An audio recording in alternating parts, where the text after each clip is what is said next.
If you have been keeping up with SoFi, you would know by now that there is an ongoing debate about whether or not SoFi should be considered a tech company.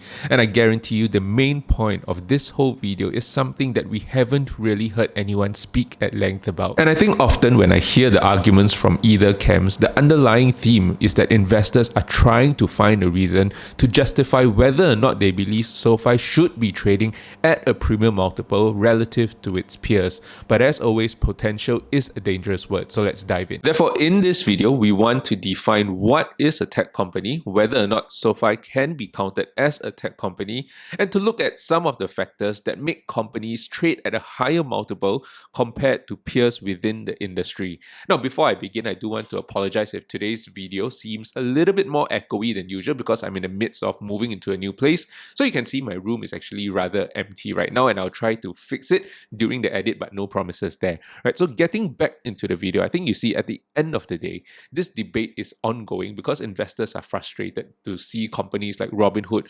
9 to even 10x from their lows of $7. And while SoFi, at the same time, depending on your average, probably 2 to 3x from the low of $5 to $6.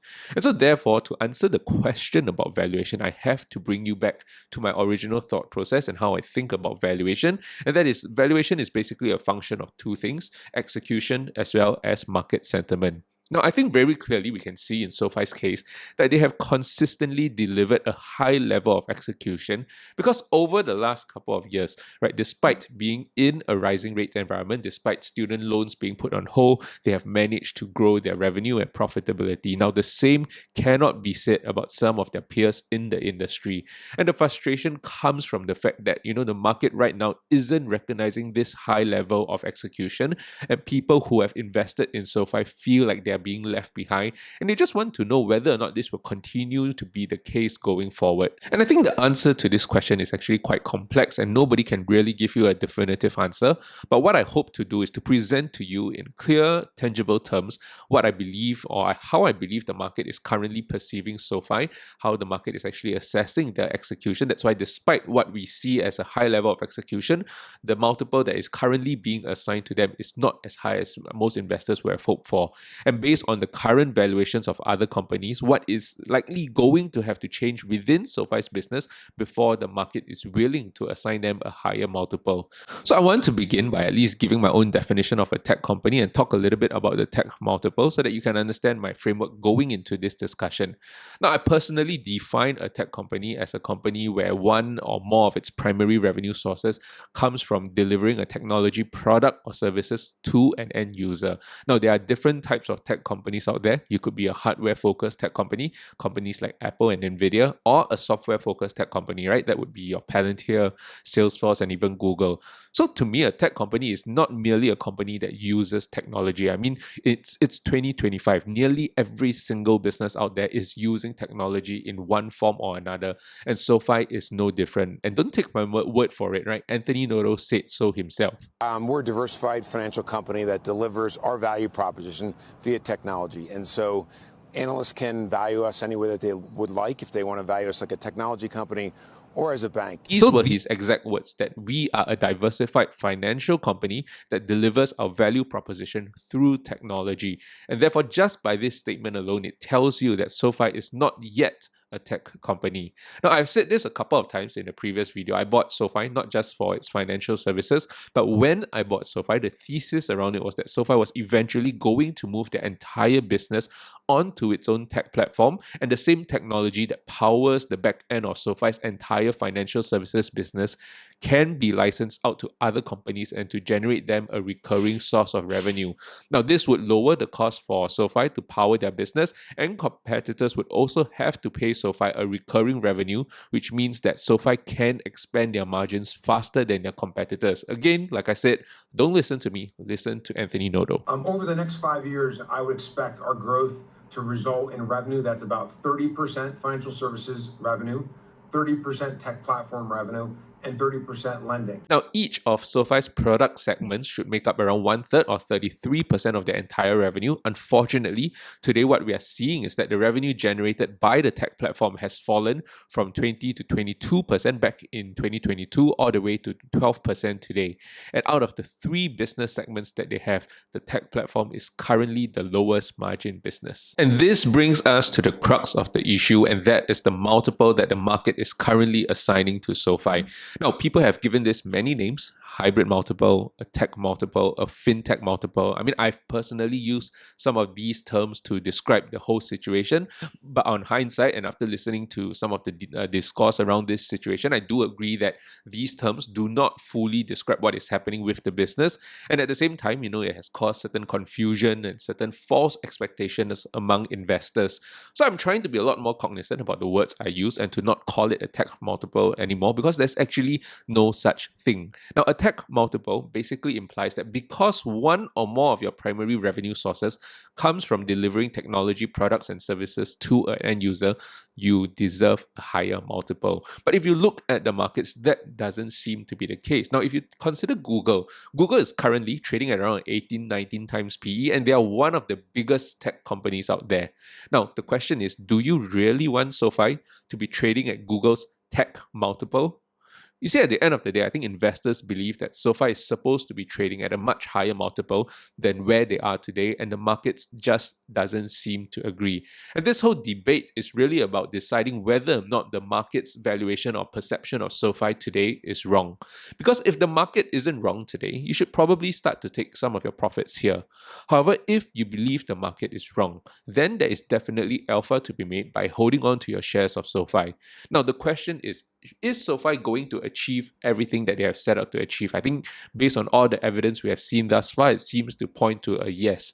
But if you go one level deeper, the real debate is not about whether or not SoFi can achieve these things, but the timeline that it is going to take for the market to realize that SoFi is a good company and to assign it a multiple that is, reflective of the entire business, so that the progress of the business will then be equally reflected in the price of the company. And people use things like the loan platform business, like the tech platform, to justify why they feel the market is wrong. But to me, the way I look at it is that these are just individual business lines within SoFi's entire business. And to really understand the sentiment around the company, it's going beyond just understanding individual business lines. Because the sentiment around the company is, hugely subjective. There are multiple factors that can actually affect the market's sentiment towards the companies. These could be things like the different industry that the business is in, growth rates, scalability issues, profitability, as well as risks facing the business. Now, at this point, you might say, wait a minute, you just told us that there is no such thing as a tech multiple, but now you're saying companies in different industries can get different multiples, or the multiple will be affected by the industries that they're in. Well, there's really a fine line over here. So let me try and break things down for you. Now, the industry matters not because of the type of business that a company is running, but what it actually means for the quality of revenue. You see, at the end of the day, markets are forward-looking. Markets will try to price in future growth as well as future risk. It just so happens that tech companies, whether or not it is a software company or a services or products company, they tend to have an easier time scaling their businesses. And because of that, they have higher profit margins with slightly more steady income streams. Now, for instance, if you take Apple, for example, they have around 1.38 billion iPhone users all around the world. And if you consider when Apple launched Apple TV for $15 a month subscription, at launch, it is immediately available in the hands of all 1.38 billion iPhone users, and all it really depends on is the take rate. So any product launches by the tech company becomes extremely scalable. Now, the cost they actually put in to build out Apple TV, the whole ecosystem, is fixed, and every new user adds to the margin. But that is not the same for every single company. Now, for example, if you were to consider a sneakers company, if I were to buy a pair of sneakers at $100 and they cost $50 to make, that means that the company makes a 50% margin on the sneaker.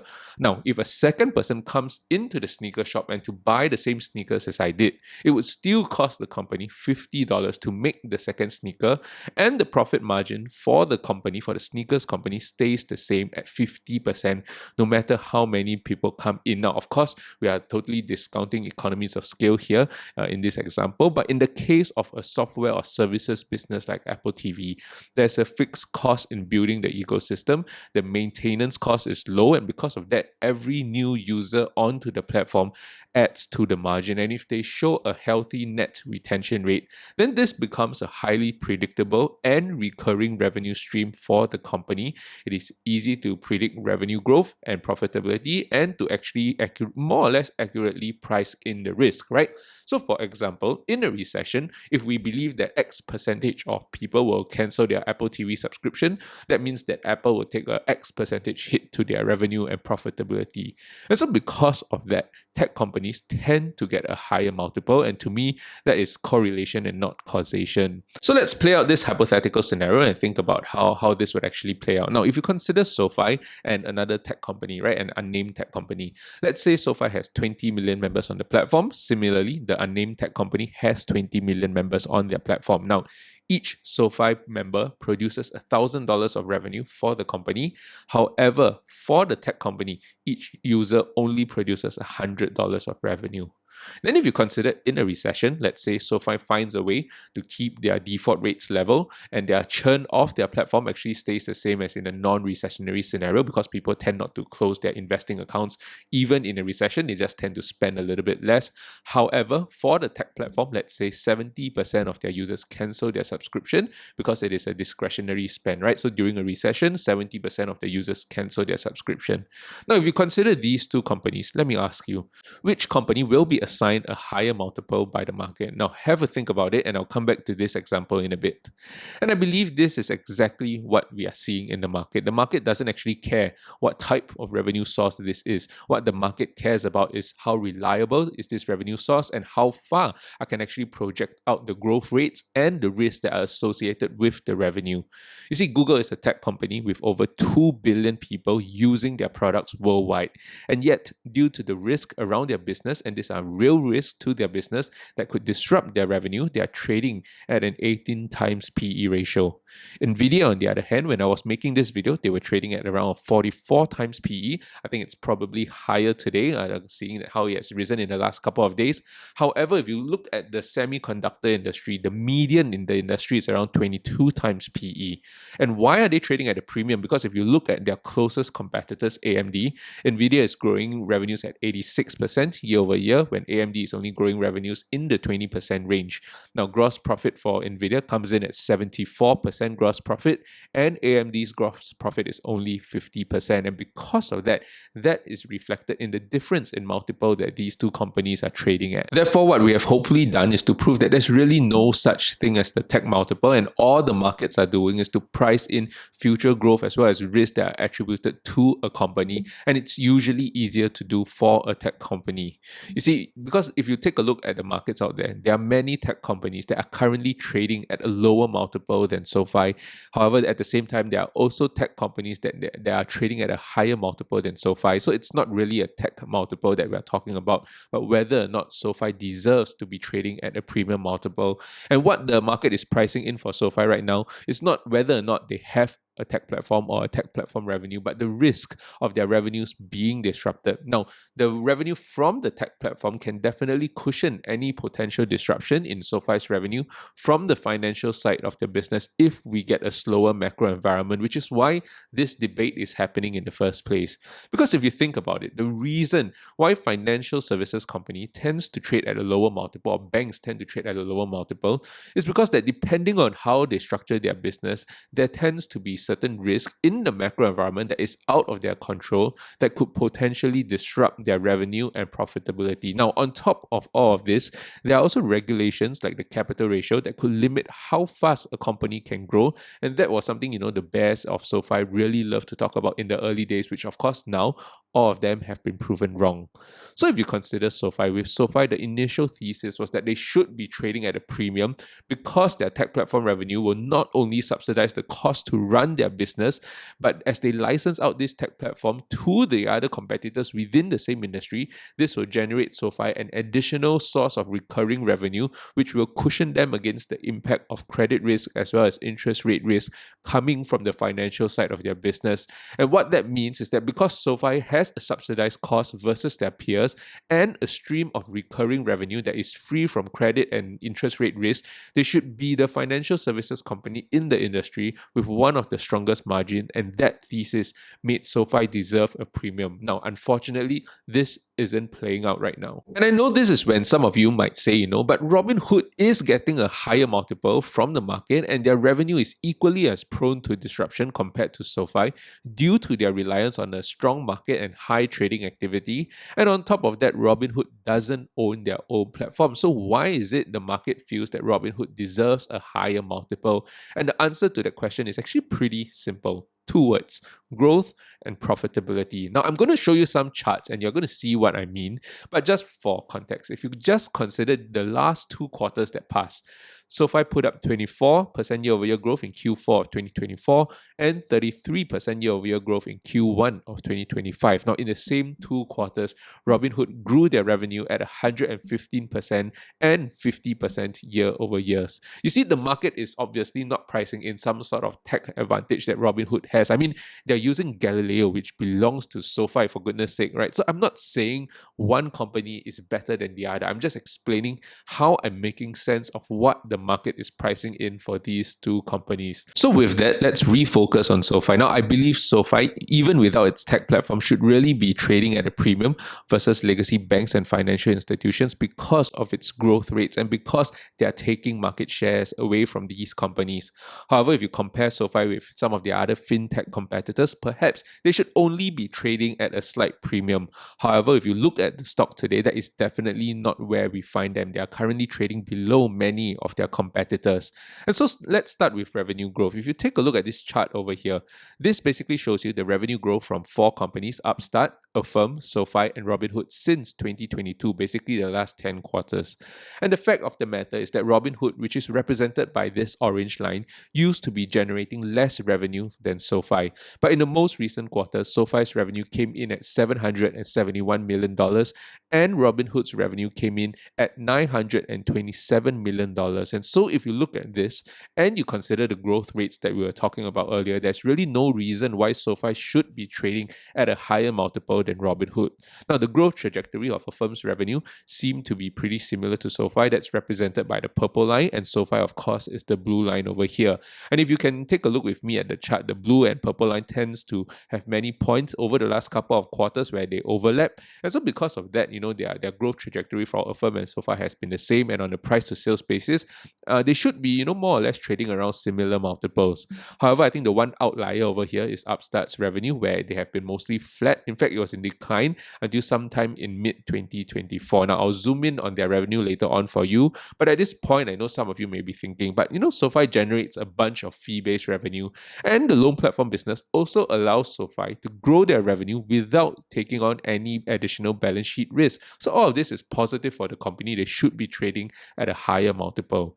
Now, for me, I think all of these arguments are true, but to say that the loan platform business can replace the tech platform revenue may be missing the point. Now, you really have to listen very carefully. If you miss everything else I said in this video, this is the one point that I said early on in the video is the most important point that nobody has spoken much about, and that is, I think the loan platform business can replace the growth that the tech platform was supposed to bring, but what it cannot do is to replace the stability of revenue that the tech platform brings.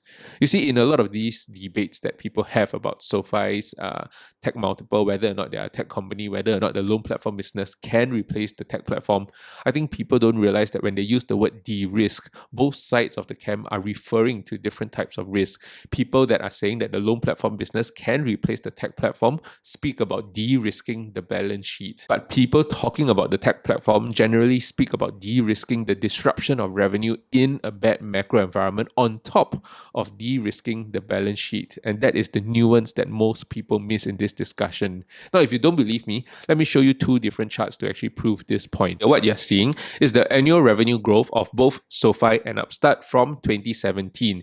You can see that in 2021, their paths started to diverge. SoFi's revenue continued growing while Upstart's revenue stagnated and in fact fell from 2022 all the way to the middle of 2024. Now, if you double click on this portion of time and zoom in, this is what you're going to see between 2022 and 2024. Now, this green line is actually from the initial graph that I was showing you earlier on, but because Upstart's revenue is so little compared to some of the other three companies, it is actually hard to see the trend. And this, ladies and gentlemen, is Upstart's revenue over the last 10 quarters, also known as SoFi's loan platform business equivalent. Right? The question I have when you are looking at this chart is this: does this really seem like a robust form of revenue to you? Because when I take a look at this chart, I think what it seems to me is like it's a pretty volatile revenue source that has interest rate risk. Now, definitely there is no balance sheet risk over here, because even if borrowers default, right, SoFi doesn't directly take a hit because all they are doing is to collect a fee based on the services that they provide. But as we have seen with Upstart, in a poor macro environment, partners dry up and eventually so does the revenue. Because the fact of the matter remains is that in the poor macro environment, people stop lending money, but they still have to pay for the tech platform that powers their entire services. And that, my friends, is why tech companies tend to trade at a higher multiple than financials, and that is why with their tech platform revenue, SoFi should be trading at a premium to its peers in the fintech space. But without the tech platform revenue helping to create a robust revenue stream, then in a poor macro environment, the loan platform business revenue could still be disrupted. Now, I know people are saying that, but SoFi created the entire Upstart within their business, and don't get me wrong, that is incredibly impressive, right? But I think what that does is that it replaces the loss of revenue from the tech platform, but not the stability of the revenue generated by the tech platform. I want to very quickly touch on the debate between Robinhood and SoFi over here. Now, SoFi's management have shown time and time again that they are able to pivot the business should there be a risk of a disruption, and I think the market really isn't giving them enough credit for that. You know, many people are going to say, but Robinhood is also doing the same. They're diversifying their revenue sources so that they can pull on different levers to drive revenue growth in the various macro environments. However, the fact of the matter remains is that only one of these companies have been proven, and that is SoFi. You see, Robinhood, despite their rebuild, haven't been tested since the rebuild.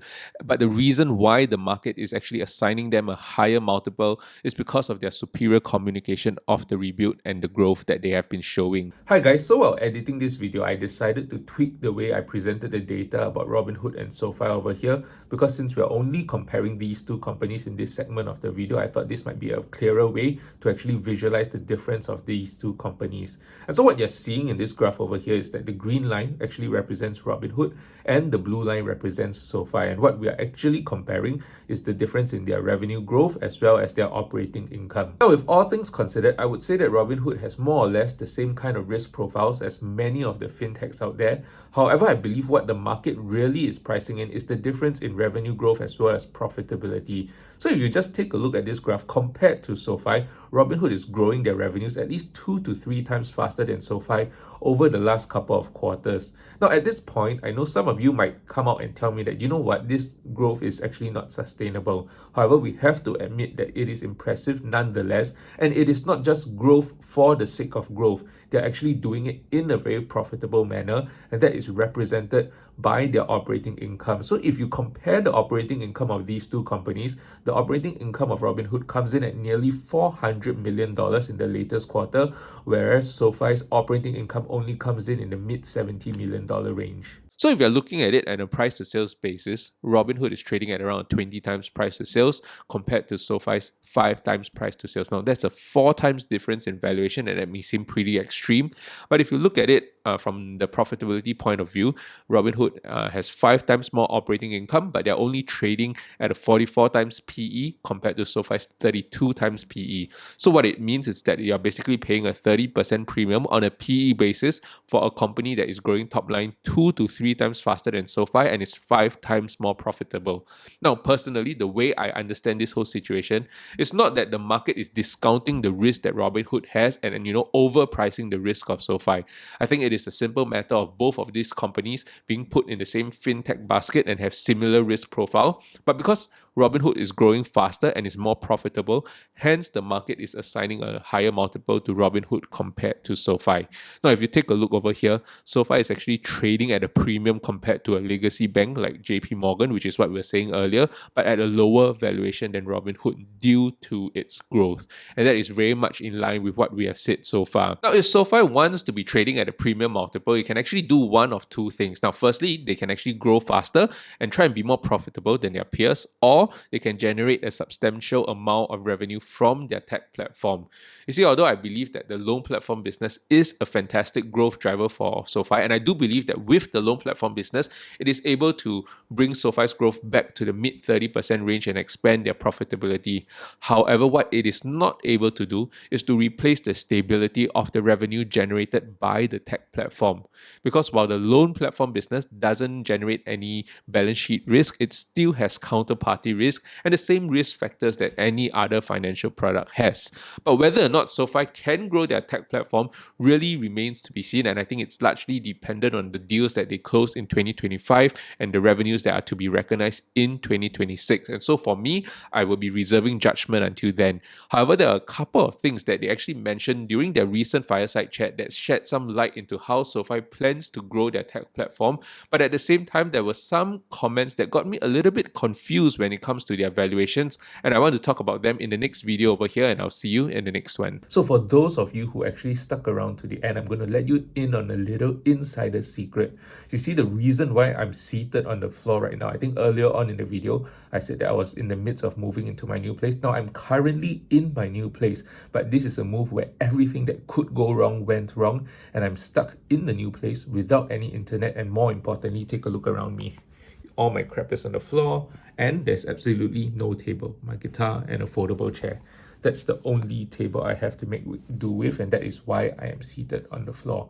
Now, but nonetheless, I want to take this opportunity to thank every single one of you who have watched these videos. You've liked them, you've commented, you've subscribed, and you've supported me over the last 1 year. I think I've spent every single week from May of 2024 posting 1 to 2 videos a week. So I'm really thankful for all the support across the past year.